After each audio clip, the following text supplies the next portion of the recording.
So good morning, March the 23rd, 2015. This is CISG113, Section 1, Information Security and Privacy. Today is day number 18 in the week number 10. So that is the last week for the learning contract number 3 without taking into account the extension week next week. So let's get started. So thank you very much for coming back.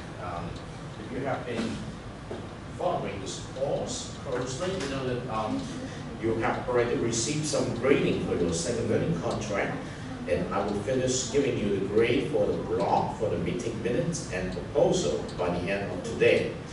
Now, if you look at the calendar, okay, the calendar said that it's the last week for the learning contract number 3. So by the end of this Saturday, you should be submitting the items here. But I have already given you 1 week extensions for the submissions of the following items, okay? So you have a number of items to submit. That is your problem proposal for the whole team, the report for that problem proposal, a PowerPoint for that problem that you have done, a digital story, which is the voice over PowerPoint, and then the meeting minutes. Then it's your personal online learning journals, team discussions detailed from your team discussion forum, and that's it. And I also like you to complete the self-assessment form, which is the team collaboration self-assessment form. So you can just complete it for your individual members of the team. And then I will set aside another learning contract number 3 questionnaire by the end of next week. Okay, so not this week because we have a 1 week extensions.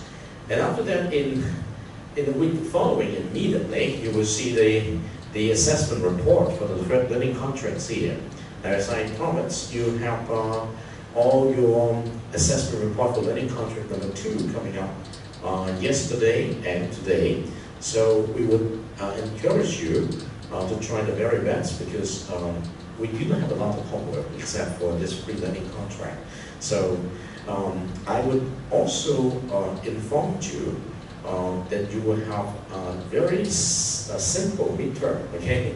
A midterm is an exercise. They help you to see how much you have adapted yourself to this pattern of thinking by selecting a topic, by discussing the topic with your learning partner, and by writing the blog of the topic in 1 hour and 15 minutes, something like that.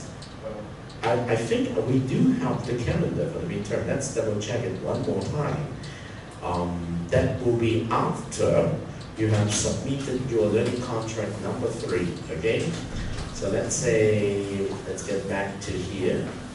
That is the calendar. Welcome back.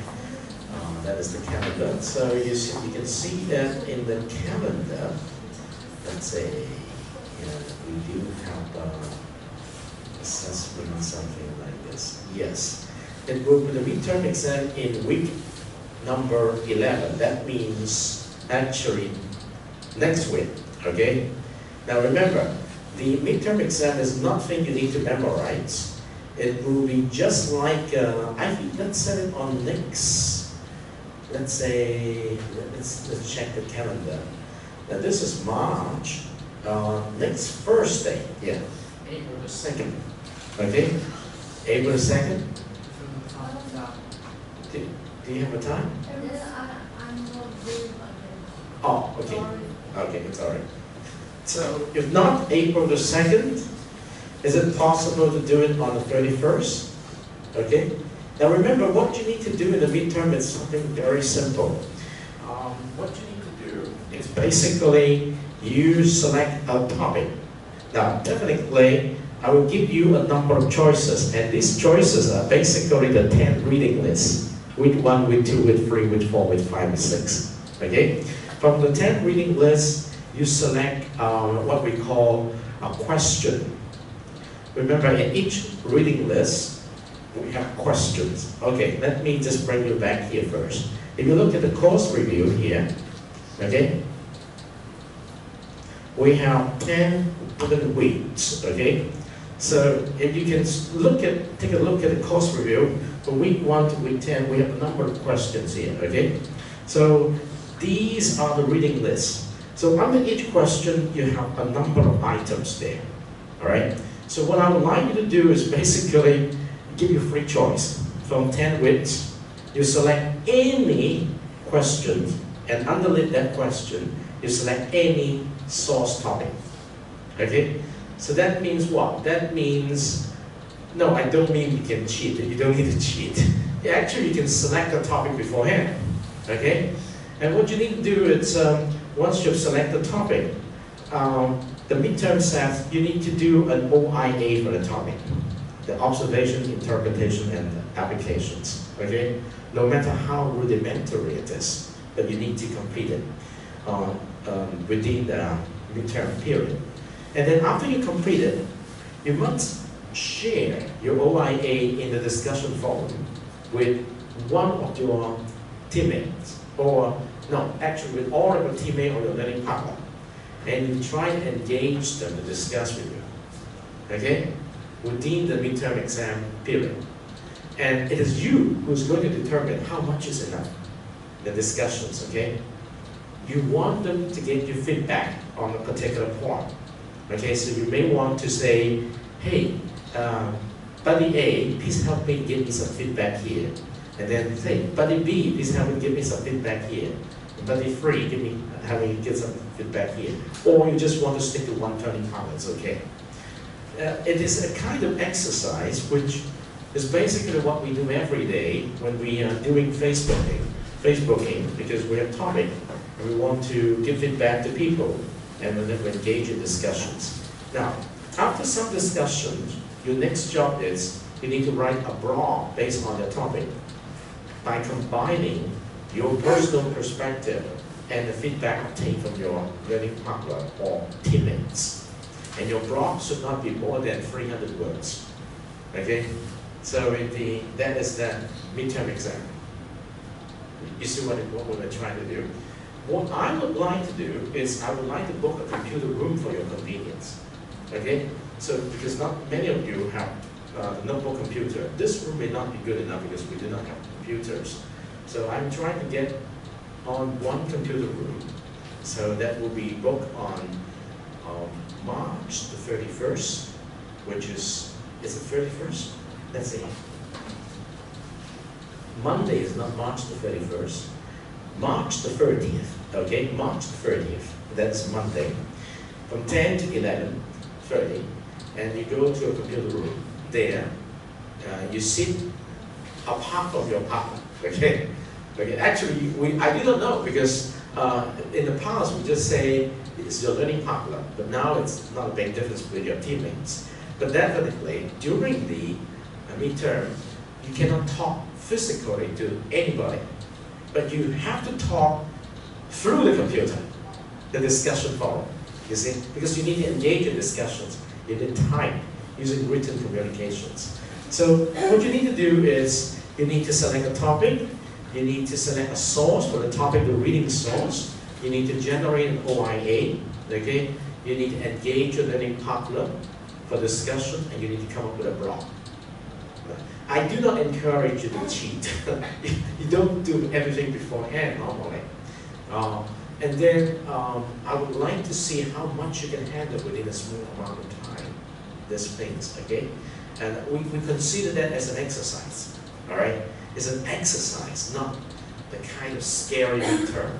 Because throughout the 3 different learning contracts, that is the basics that you need to go through, okay? In order to engage your partner for discussion, in order to select a topic. And I highly encourage you, if any of these reading sources is not applicable to you, you immediately look up one from the internet and try to see what is going on. But you must name your question, okay? For each week, say you have to say, okay, for this midterm, I'm going to select from week number 6, for example, and I would like to do the problem called, what are intellect? Wow, vulnerabilities, okay, something like that. The resolution is not good enough. And then you come up with an item of interest, which could be selected from the number of sources underneath that question, or as I said, you can come up with your own subject question under this big topic, all right? So it will be very interesting. But some of you might use newspaper article. Okay? The newspaper article that I share with you often from local news and Hong Kong news, you can always use those topics as long as it fits into the question for your discussions. Okay? So it's the variety of details very much depends on your decision making. Alright? So we need that exercise because that it's 15 points for your overall assessment. Okay? Let's look at that. The midterm exam will give you 15 points. Okay? So that will be a 15 points exercise. So now, let me just go back to today. Now, we have to follow up with what you have been doing in past weeks, 2+ hours. I can conclude that you have formed 2 teams, and then each team has to already select a questions, a problem to do. And underneath each question, you must have already come up with 3 specific questions to explore the topic, all right? And then in the discussions in class, you must have divided work among your members of the team to do something with the specific questions. So hopefully, you have already used the discussion forum to keep track of individual members' contributions on that specific sub-questions of a big topic. Now, if you have not done that, it will be a good time for you to have a short and brief discussions now to keep one another updated on the progress of your work. And then today, I want to show you something indeed, which is week number 10's topic related to computer crimes, also something called the countermeasures. And I would like to show you a phenomenon in today's world that is very interesting, and that has a lot to do with people's power, okay? People's power. How is this people's power exercised? Well, we would say that I'll hold you for a couple of minutes until after your discussions with your own teamwork, okay? So may I invite you now to have a briefing among yourself first before we come back to today's discussions on the key terms called the hacktivist. Okay, that is a very interesting phenomenon. The hacktivist. I will try to enlarge the screen, the wording, the hacktivist. Okay, but go ahead with your topic first. Okay, that will do. Okay, that will do. Week number 10. Okay. Actually, today is day number 19, not 18. Okay, day number 19 we have the cybercrime, interesting, and then on day number 20 we have the ideas of the hacktivists. The cybercrime, something like that. Does hacktivism matter? That is very interesting. Okay, I give you some time. All right.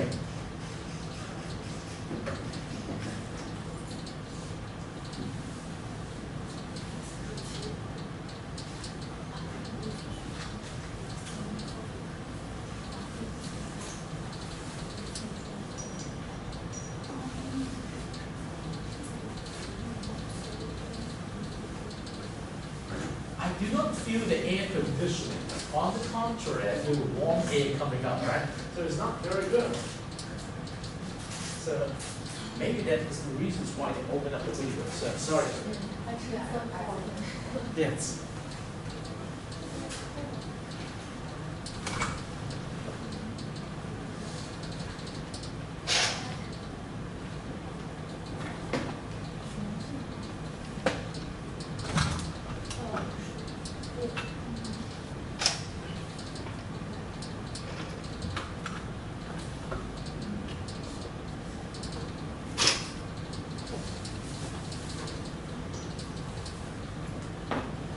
Of the air conditioning system.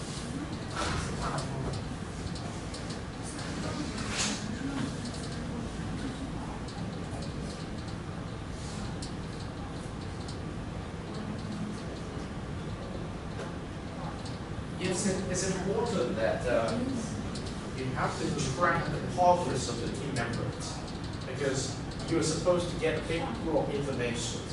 Each one is big portions of it, how to do the whole work, right? So it's important when you group together, you have to check, have you done this, have you done this? But when are you going to give us the material, okay? That is very important.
So may I ask, actually, what is the name of your topic?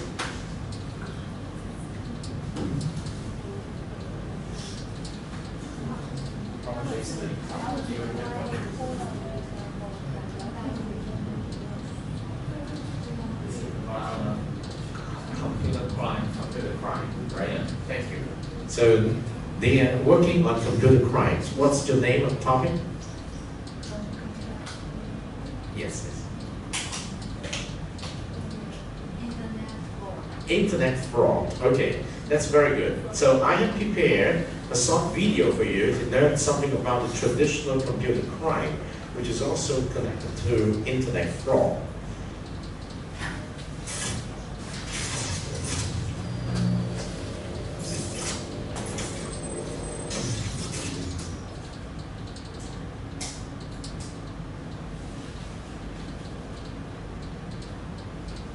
good day, everyone. Good morning, actually. It's usually after lunch. Everybody feels sleepy. And the fact that we want to start 10 minutes later than the schedule actually make me happy. Because, you know, you guys have time to come to the room and get yourselves some seats as far away from me as possible for some of you. Others, I see the break. All right. Anyway, let's cut through everything and get started with this session. So it's going to be a session about traditional cybercrime. Thank you for joining, honestly. And my name is Stefan Tanase. I'm a senior security researcher for this first lab. There are a couple of words about myself. The first thing you need to know about myself is that I'm not Russian, even though I look like a Russian. I mean, if you've never seen a Russian before, this is how Russian looks like. That's what everybody tells me. And whenever I go to Moscow, if I want to visit a museum or anything like that, I usually get into free, because everyone just assumes that I'm Russian. But I'm not. So I'm actually from Romania, from Bucharest, and I know that you guys, along with other, Western European countries, have had problems with Romanians in the past years or so. But I'm one of the good guys, and I'm actually happy to be here for this session. So I work as a senior security researcher for Kaspersky Lab. I joined the company in 2007, almost 5 years ago. I remember when I joined, I was employee number 700 and something, or 700 people in this company. And right now we're almost close to 2,500. So we've witnessed a huge growth in the past couple of years or so. I'm not saying it because of me, but not only because of it. So I work in this team called the Global Research and Analysis Team, which is a team of 30 people spread out all over the world. Most of them senior security researchers with a lot of experience. I can say I'm learning a lot of things from them. I can also say that I can teach them a lot of things at the same time. We've actually got a guy in the as well, David. Maybe you guys know him from other conferences. But yeah, I have a special interest in web security, web-based threats, generally new malware that spreads over the web, because the web, as you guys know, is the #1 infection vector nowadays. And I joined the company with a background in web development. I used to do a lot of web development before joining the first lab. So when I joined, I got involved in many interesting research projects like developing honeypots, working with huge databases of malware, doing distributed computing projects, and generally, artificial intelligence-like systems that can basically automate the tasks that we do every day around here. And one of the things that I'm also doing is speaking at conferences such as this one. I'm very happy to be here today. So that's almost everything that you guys need to know about myself. Let's jump right in. And I have a question for you. Have you been following the news lately? And no, I'm not actually going to expect an answer to this question. We're at a security conference, and it's obvious that we're following the security news. If you've been looking at the whole, let's say, security news picture, you can see that mostly everyone is talking about cybercrime nowadays. And it seems to me that we're forgetting to talk about cybercrime. The cybercrime is still there, and everyone's talking cybercrime, as I told you. I think this is a problem, and I'll show you why in this presentation. Now, in order to make sure that everyone is fully awake, I'd like to start with a quiz. A very simple quiz in which you'll learn a little bit about malware history. And the question is simple: what virus displays the following message after successfully encrypting 50% of your hardware? And we have 4 variants here. We have A, Melissa, we have B, Denzuk, we have C, 1/2, and D, 50%. Which one do you think it is? Technically, we have not experienced this. It's a little bit older than those. So give it another try. And the name's pretty self-explanatory. And it's not 50 cents. Right. This is called, it's called 1/2. And 1/2 was actually one of the first pieces of malware, actually the first one, from a family that we nowadays call ransomware. And what is ransomware? Ransomware is basically malware, which, when it infects your computer, it will go through all your files and choose the most important ones, your documents, emails, things like that. And will encrypt them. In this case, it's a GPL. It's a modern version of ransomware. Usually will encrypt it with like very strong algorithms such as RSA, and they'll ask you for some ransom money if you want to get the data. In this specific example, the author asked for $125 payment. The international PSC, that's basic one. These are two types of prepaid cards. This is if you want to just Pay it back to the party. shop. You get a number and then you send the other and cash it in. Of course, if you look at the English, here you can figure out that the author is an upgradation. But yeah, these are actually real threats, and this is why am I showing you this? Because this is a very classic example of how cyber criminals are making money nowadays. They're basically this example they're making money by stealing it directly from the user, right? This data and then asking for some ransom. And that's actually one of the biggest one of the big parts of cybercrime. Cyber criminals stealing money directly from the users. They can do it by ransomware, as I showed you, or they can do it by intercepting their online banking transactions, intercepting their e-payments, like their credit card numbers, electronic currency, so on and so forth. And the question I usually get asked, especially from younger people, is what if I don't have any money on my computer? What if I don't deal with money? And the answer is pretty simple. The computer is still valuable, actually very valuable to cyber criminals, for a very, very simple reason. As long as your computer will have CPU, some memory, and most importantly, internet bandwidth, cyber criminals will be able to use that computer's resources to provide services to other cyber criminals, to hold this market to this market. And the B2B business market, B2C business to customer, we call it C2C, cyber criminal. And these are usually those malwares where you see sending spam or launching DDoS attacks or doing pay-per-click fraud, basically trying to squeeze money out of that infection, monetize that infection, without sending money directly from the user. This one, most of the times, users actually come to deal with money on their computer. So that's the two main ways in which cyber criminals generate revenue from infecting the computer. Now, maybe some of you were wondering what's up with that huge sigma sign on the right side of the screen. It's actually not a huge sigma sign, it's a huge M, and it's a huge M which stands for malware. It's so huge because malware itself is very huge nowadays. And in order for you to realize how huge malware is, that's why I'm showing you charts or anything like that. I'm going to ask you to come back to 1/2. Because you maybe notice in the screenshot, 1/2 is not a very new virus. And the year when 1/2 appeared was 1994. 1994 was the year when roughly say that we had one new virus appearing every hour. So every day, basically, up to thousands of new viruses producing the process and producing the analytics, right? Now let me hold you for a minute, because if we go on like this, we'll forget a lot of good things. This is the guy who is going to share some basic information about computer crime, which takes place in the cyberspace, internet.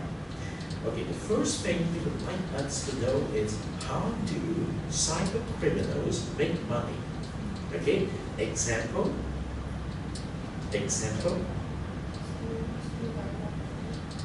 Still directly. There's resources, or he used a very interesting term, a kind of malware that is the kind of software which does not have a good intentions. You do not know when you got infected. That's why every day we need to have antivirus software in our computer to defend them all. But unfortunately, we got infected. One type of the malware he uses called ransomware. Okay, what does it mean by ransom? Ransom is, if I kidnap you, if you want me to release you, someone is going to pay me a ransom to save you. Ransom is the amount of money I need as a criminal in order to release my kidnapper. Ransom. What does it mean by ransomware? It's a kind of software which is going to do something enough to ask for ransom from you. How does this ransomware work? They are going to instead of deleting the data in your computer, they encrypt the data in your computer so that you cannot read them anymore. Okay? And then they will send you an email. Now, I have hacked into your system and I have encrypted all your data. If you want your data back, you pay me ransom. Okay. Now, can I report to the police? Right? I do not know if the judicial and police in Macau have already given you this information. But normally, they will kill all of your data before any ransom can be done. Okay, this is one thing. And now I would like you to have a discussion on your part, cyber war, or computer crime, right? And on your part is the internet fraud. Okay, is it possible for you to willingness pay the ransom to the hacker in order to restore your data? Do you think this is the right way to do? And if so, can you trust the hacker that they are going to restore your data? What if I want to report to the police? Again, internet fraud. Then you try to do some kind of thinking first. Again, I do not want you to pray all the 36 minutes, otherwise you do not taste all the wonderful things. Do you understand the points I would like to make sure when we talk about internet fraud, when we talk about computer crime, okay? So this guy is definitely someone from the Eastern European country, which is quite famous for launching the malware. I hope that this time stimulate the discussions a little bit and see if it matches the topic in your own problem-based learning discussions.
artists, conmen and tricksters. They trouser an estimated 6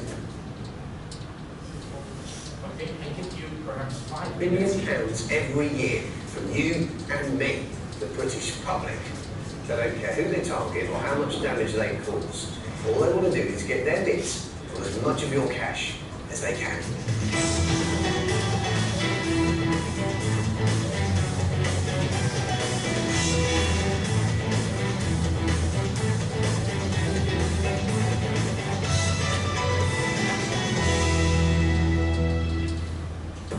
Coming up, the outrageous lottery scam that almost ripped a family apart.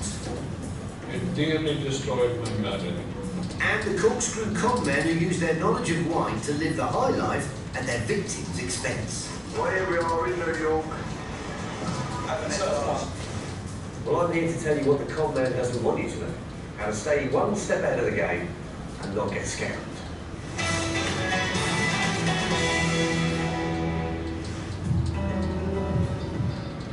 Now, you might assume that all scam artists these days ply their trade on the phone or the internet, where it's easier to hide their faces and their intention. But there are still old-fashioned con men out there who prefer doing things face-to-face and have the audacity to target people on the street. Street scams are quite prevalent, and these take the forms of street gambling or perhaps selling you perfume or gold. Many street scams appeal to the fact that we don't want to walk by and let a bargain go. But while some street scams are fairly simple, there are others, like the one I'm about to hear, that are so elaborate and carefully engineered, they could have come straight off the pages of a Hollywood script.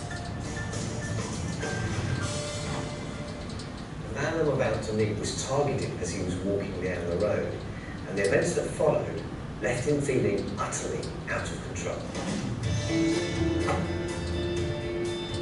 Sam is 79 years old and lives with his wife in North London. He originally comes from India, but moved to Britain 50 years ago and spent most of his working life at the Foreign Office. What was your role? I was publicity officer to popularize the British aid program to over 140 countries of the world. When you devoted your life to helping people all around the world, is that something that's very important to you? It was a very satisfactory job that you have done something. Sam is now retired, but even after he retired, he continued to provide a service to people in need. Here, with anybody who wants to know about citizenship or they cannot speak the language, I have been helping them. So it's in your nature, even after retirement, to help people? Yes. And people from different countries? I had been a social worker by nature, you see, from the beginning. If I can help anyone, I will do so. Sadly, it was precisely this desire to help that the scammers took advantage of when they targeted Sam earlier this year. It all started when Sam was approached by a man claiming to be from Bhutan, on the border of India and China, who wanted direction to a nearby solicitor's office. How did this gentleman appear? An old man, walking very slowly with a stick. So just simply he asked me the name, if I know this solicitor and this street.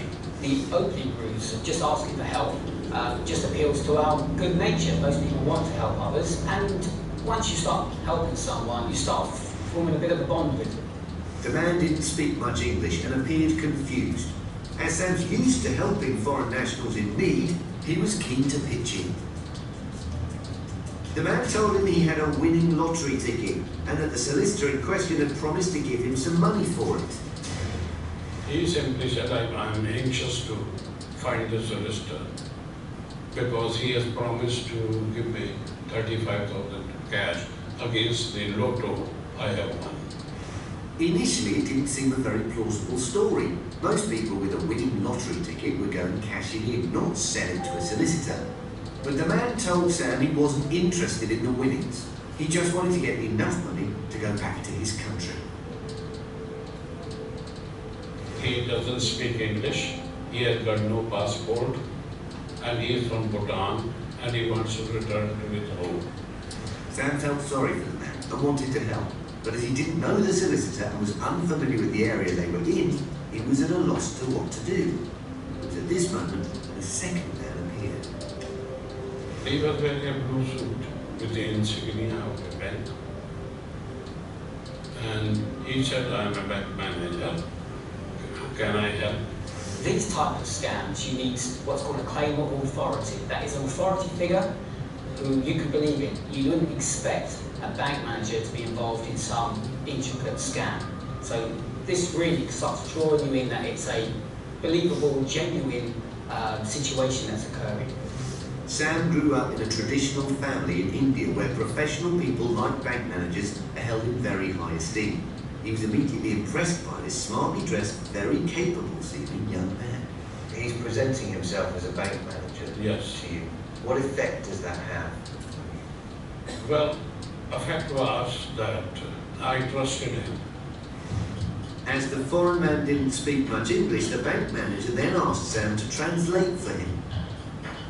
He said, I live here, I know the solicitor, he's not a good man, and please tell him that not to trust this person.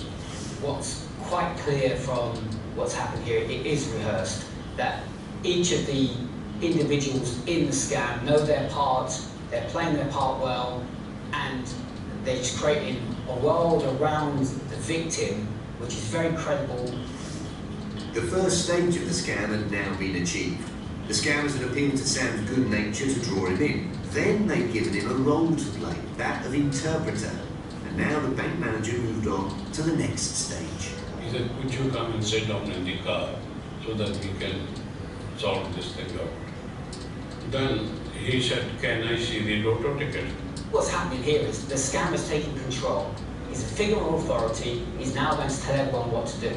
And that puts him in a position of power and you in a position of weakness. The foreign man produced the lottery ticket and the bank manager then put in a call to the lottery helpline to check whether the man really had won. I think it's important that as part of this scenario that there's some so-called independent verification that it's a winning ticket. And he said that they have said, yes, you have won 300,000 pounds. You come and collect it. Yet despite this huge win, the foreign man was insistent that he just wanted the £35,000 the solicitor had promised so he could get back to Bhutan. He simply went on repeating, I want to go home, I want to go home. I simply thought that he'd want to go home due to certain circumstances and he's not unhappy, happy in this country. At this point, the bank manager presented Sam with a proposition. He suggested they could give the foreign man the £35,000 instead of the solicitor and then split the lottery winnings 50-50. In a way though, then did you think to yourself, well, I'm doing the same thing as the solicitor. I'm giving him less than the value of the ticket. Did that not enter your mind? No, I think I was totally mesmerized. Whatever he went on saying, I went on doing, without even asking any question. In hindsight, Sam knows that what the bank manager was suggesting was morally wrong, but at the time, and with everything happening so fast, he found himself agreeing to the scheme. He went and brought a bundle of notes. He said, I have got 18,000 pounds. You must be having some money. I said, yes, I have got nearly 12,000 pounds. And he said, we can give it to him, go and collect the money.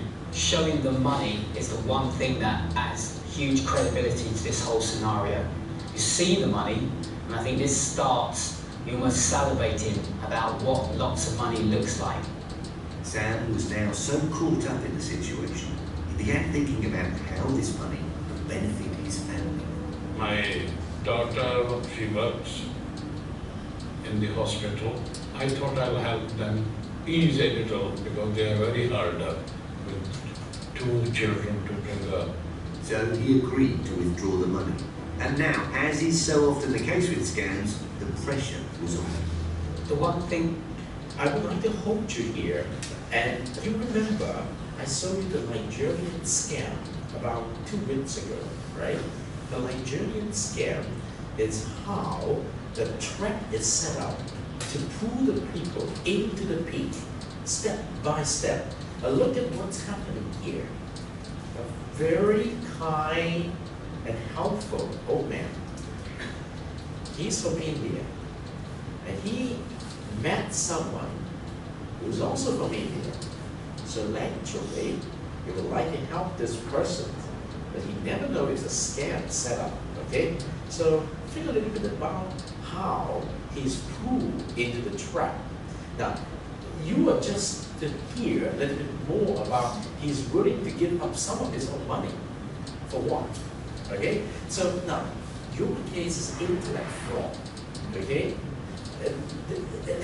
It looks like there is nothing related to using the computer yet. Okay, so think a little bit about how this could be considered in the intellect, okay, and in the context of computer crime.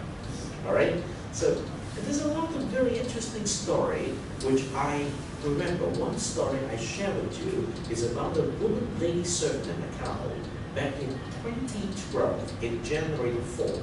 The Macau Daily newspaper released a story about how she was willing to deposit 4 times into different accounts, okay, bank account, for the person she met online, and believing that with that relationship built up for more than almost half a year, she believes that money will be returned. Okay, now I would like, forgive me, because if we let you watch the whole story, we cannot have this kind of discussions and thinking. I would like to make sure that you have some ideas here, and then back to your team, and then think a little bit more about how you can integrate examples like this into the pool of resources you have to make sure that you have rich discussions and also good resources for writing a report. Now, all of these come from our website, okay? Our course website. I just got this from day 15, all right? And the other one, I got it from week number 10, okay? You see that? Put some thinking into this, okay? You need to, when you try to share with them something, you must have some kind of points of light. Make people feel, that's the point, all right? They're not very interesting things. They know how to pull you in.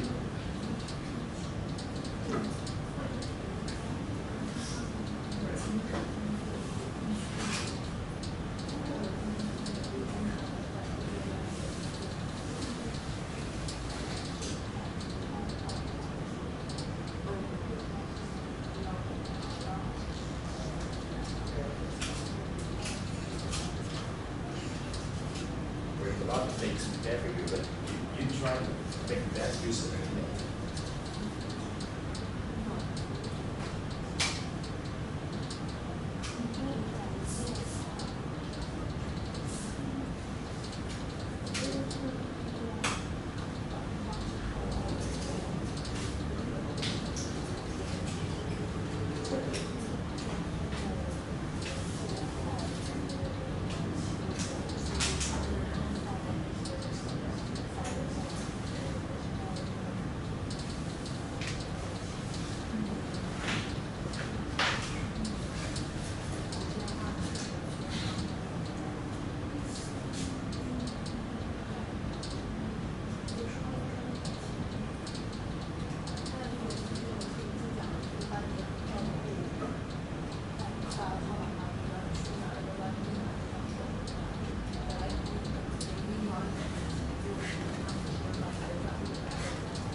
to give you a little bit of hints about internet fraud and computer crime. I read a story about a teenager, just 13 years old. Actually, I think, yes, he's a boy, okay? No, she's a girl. She's committed suicide. The parents of this girl was shocked, but it was too late. And so they would like to know why the daughter committed suicide. And the only thing they remember is her daughter is deeply involved in using her computer to talk to people. And they would like to find out who are the people her daughter was talking to, say days before her suicide. And then they discovered that she had a boyfriend online, okay? And then different kinds of interactions. And then towards the end, she discovered that they have that kind of conversations between the two persons that made her daughter feel so bad that she wants a person of no worth at all. And because she's just a teenager, she does not know how to handle things like this. And eventually, she ended her life in the bathroom by hanging herself. But this was not the only case. Several such cases happened in the United States.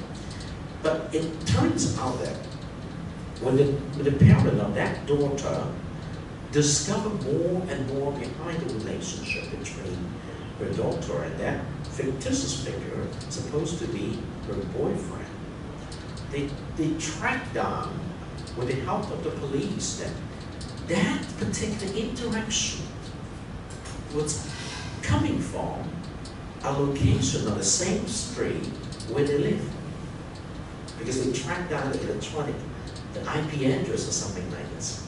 And then they discovered that it was from that house. So the parent went to talk to the person at that house. And actually, the whole streets of people knows that her daughter committed suicide. But it turns out that the amazing thing is, that particular person supposed to be the girl's boyfriend never exists on earth. It was created by another person who was a woman, a housewife in the other house. And the woman admitted, after long conversations with the police, that she did that deliberately to pretend to be a person who would like to make friends with the daughter who committed suicide. Because she intended to teach that little girl, a lessons. Because she did once create a lot of noise in the environment, and the noise disrupted her. And she would like to create a figure to connect it with that little girl, and acting as if they were, she was a boy courting her. For this kind of relationship created, and then she would like to teach her lessons by turning the relationship from good to bad, and doing a lot of verbal abuse over the net to hurt that little girl. Now, definitely she does not intend to kill her, but the kind of verbal abuse created a kind of psychological anxiety in that little girl, because she was thinking it was a relationship growing, but it's a relationship going down up there. And that took her life because of that kind of things. Virtual abuse, the issue of cyberbullying. So it's a classic case of cyberbullying. Well, is it a computer crime? Well, what can you say? That's why I'm putting questions to you. If I act on someone else's behalf, or that someone else did not exist, and I play that role, and I do something to create a kind of trouble in someone else's life, and although I did not kill that someone, but eventually, is it a crime? Okay? So it's very interesting.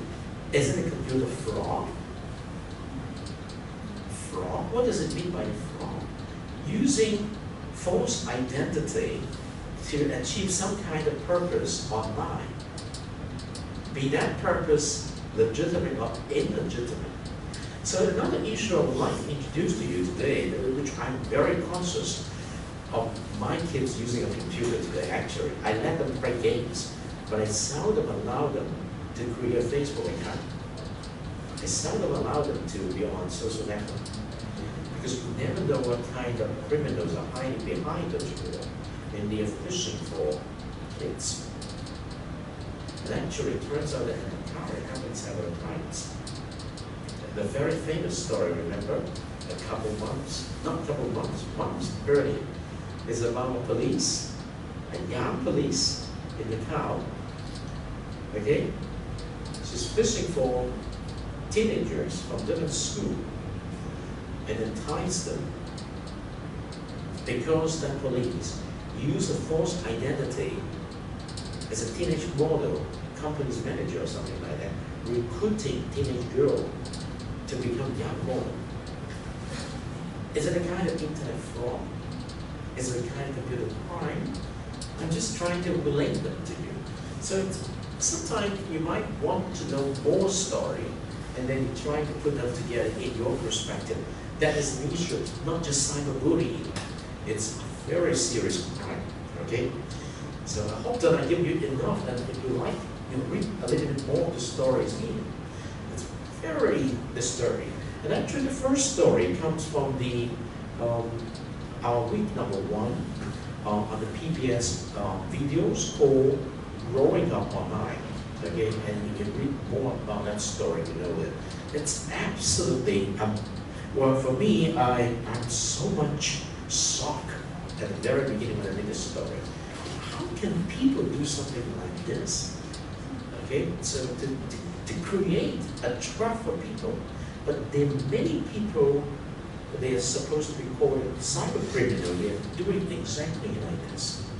All right, so hopefully you got some ideas about this when you talk about your computer crime and internet frauds over there. Please carry on with your conversations.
for if I use for identity, someone to contact you, isn't I'm making that for you? I think the intention itself, the act itself, makes it very an act of fraudulent, because you're not using a true identity to engage with people. You can do it for the purpose of cheating, for the purpose of committing a crime, whatever. Yes. But I think the anonymity is one of the important categories. The anonymous is the thing, but you do not use a false identity to interact with people. If I use the false identity to hurt others, it means I'm breaking fraud. If I don't hurt others, Well, that's the very good point. Yes. yeah. So it's basically you didn't hurt us. Maybe you're like a girl. Yes. So really the community Just the teacher lessons in terms of, I do not know the exact motive, but it would probably say when it was discovered like this, everybody was. But everyone has different ability to stand first. That's the one we have to talk about. Now, there are no clear distinctions sometimes. That's why a lot of things now when we use a social networking site, they say that it's listening to your real name, or you're using a fake name to register for an account and do something which nobody knows. It's like that. It's a very interesting thing. But what we heard when we classify a crime would mean that it's going to create some hurt, and which is also against the law. Okay? So it's very touching. But read the story and you understand. You can read the story. Okay, I would like to help you with a timeline because, well, discussions could go on forever. Okay, but it's important that within your group, your discussions will become something you can use to put together your view. Okay, and you have to use just the right amount of time to create enough material to put it in your report. Okay, so in your report, I hope to see start out with some example. Okay, and then use the example as the basis for your discussions of the issues. Now remember, there may not be absolute answers to those issues, but some of these could be case study, okay? Become case study. For example, you may say that if we read the report from a particular newspaper, we know that this is what happened afterwards. And so maybe we can ask the question, what can we learn from this to avoid being caught in a similar situations? What can we do?